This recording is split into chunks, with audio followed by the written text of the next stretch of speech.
What if everything you have been taught about the good life is not just slightly off, but completely upside down?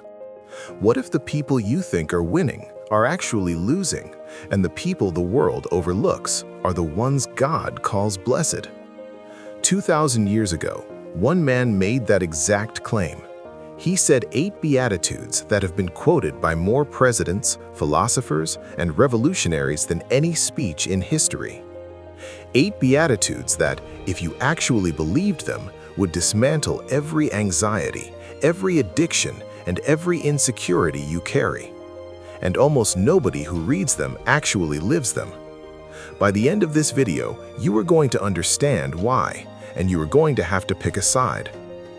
Matthew chapter 5, verses 1 and 2. And seeing the multitudes, he went up on a mountain, and when he was seated, his disciples came to him. Then he opened his mouth and taught them, saying, Jesus is saying, what I am about to tell you is the law of my kingdom. And look at who he's talking to. Not the religious elite, not the powerful, not the connected. He is looking at fishermen who smell like the sea, tax collectors that everyone hates, women that society dismissed, and sick people the religious system had abandoned. He looks at the people the world threw away, and he tells them they are the blessed ones. Here is the first beatitude, verse 3. Blessed are the poor in spirit, for theirs is the kingdom of heaven. He starts here on purpose. Every self-help book on your shelf tells you the opposite. Believe in yourself, trust your potential, you are enough. Jesus says no, you are not enough, and admitting that is the first step into the kingdom. Poor in spirit means you have stopped pretending. You have looked at the gap between who you are and who God is, and instead of filling it with your own ego, you fall on your face. The kingdom of heaven is not for the confident, it is for the desperate, and most of us are not desperate enough yet. Second beatitude, verse 4. Blessed are those who mourn, for they shall be comforted. We are a generation that runs from pain. We numb it, we distract it, scroll, drink, binge, repeat. Jesus says, stop running. The mourning he is talking about is not just grief over loss, it is grief over sin, yours and the world's. It is looking honestly at the wreckage and weeping over it instead of explaining it away. He does not say, blessed are those who mourn because mourning is fun. He says, they shall be comforted. But the comfort only comes after the honesty. You cannot heal a wound you refuse to look at. Third beatitude, verse 5. Blessed are the meek, for they shall inherit the earth. If you checked out on this verse because you think meek means weak, come back. The Greek word here, praus, was used to describe a war horse trained for battle. Picture an animal with enough power to trample a man, but so disciplined that it responds to the lightest touch of the rider's hand. Meekness is not the absence of strength, it is strength that has been submitted to a higher authority. The aggressive man grabs for the earth. He conquers, he dominates, he takes, and eventually, he loses it all. The meek man inherits the earth because he trusts the one who built it. That is not weakness. That is the most dangerous kind of strength there is. Fourth beatitude, verse 6. Blessed are those who hunger and thirst for righteousness, for they shall be filled. Ask yourself an honest question. What are you actually hungry for right now? Not what you say you want on Sunday morning. What keeps you up at night? What do you chase when no one is watching? Jesus is describing a starvation, the kind of hunger where your stomach is eating itself. That is how you should crave righteousness. Things being right with God and right in the world. Most of us are not hungry for God because we are stuffed with everything else. And Jesus makes a promise here that he does not make lightly. You shall be filled. Not might, shall.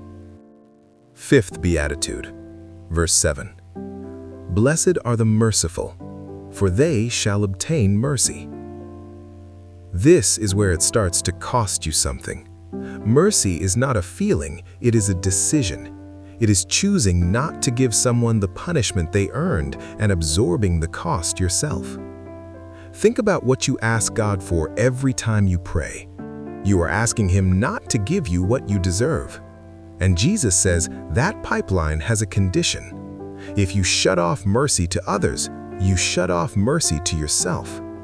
That person you refuse to forgive, they are not the one in prison. You are. Sixth Beatitude, verse 8. Blessed are the pure in heart, for they shall see God.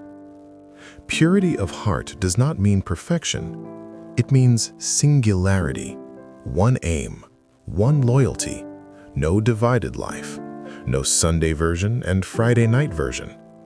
Kierkegaard said, purity of heart is to will one thing.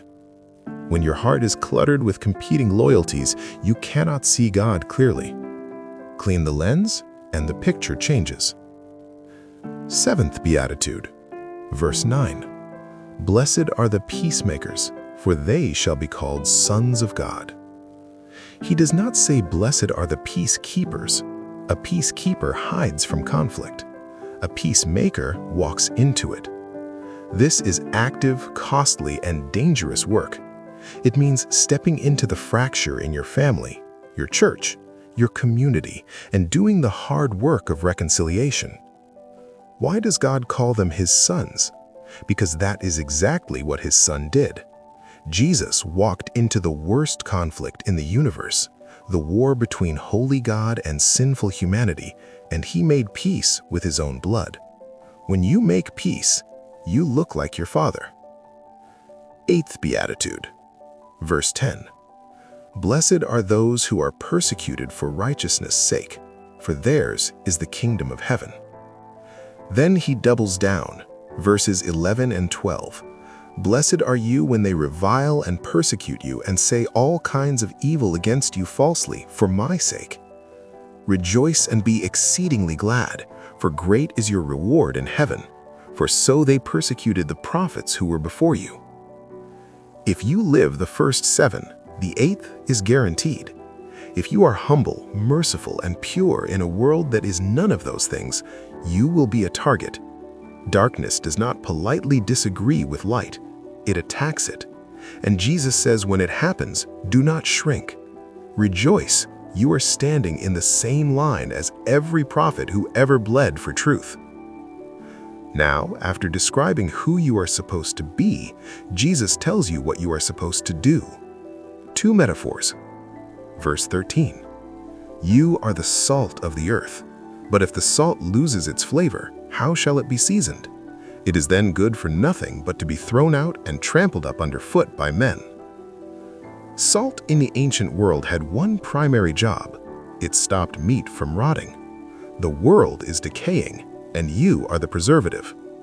If you compromise, if you sand down the edges of your faith so people like you more, if you blend in perfectly, you are useless. Salt has to be different from the thing it saves. Verses 14 through 16. You are the light of the world.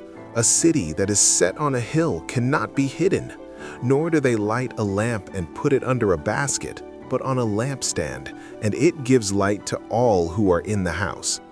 Let your light so shine before men that they may see your good works and glorify your Father in heaven. Light does not negotiate with darkness. It does not ask permission. It walks into a room and the darkness leaves.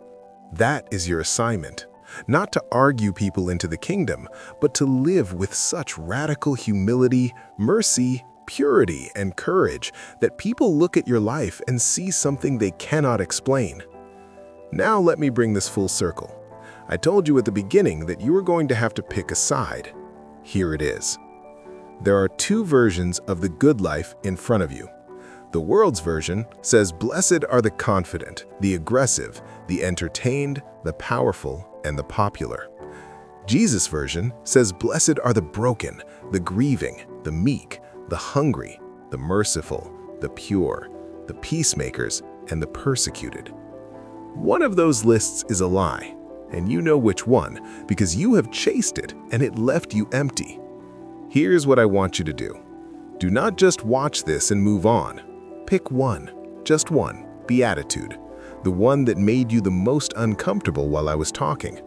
That discomfort is God putting His finger on something. Lean into it this week. Let it change how you treat your spouse, how you handle that grudge, how you show up at work, how you pray. Drop it in the comments. Tell me which one hit the hardest. Subscribe so you do not miss the next one. 8 Beatitudes flipped the world upside down. The only question is whether they will flip yours. I will see you in the next one.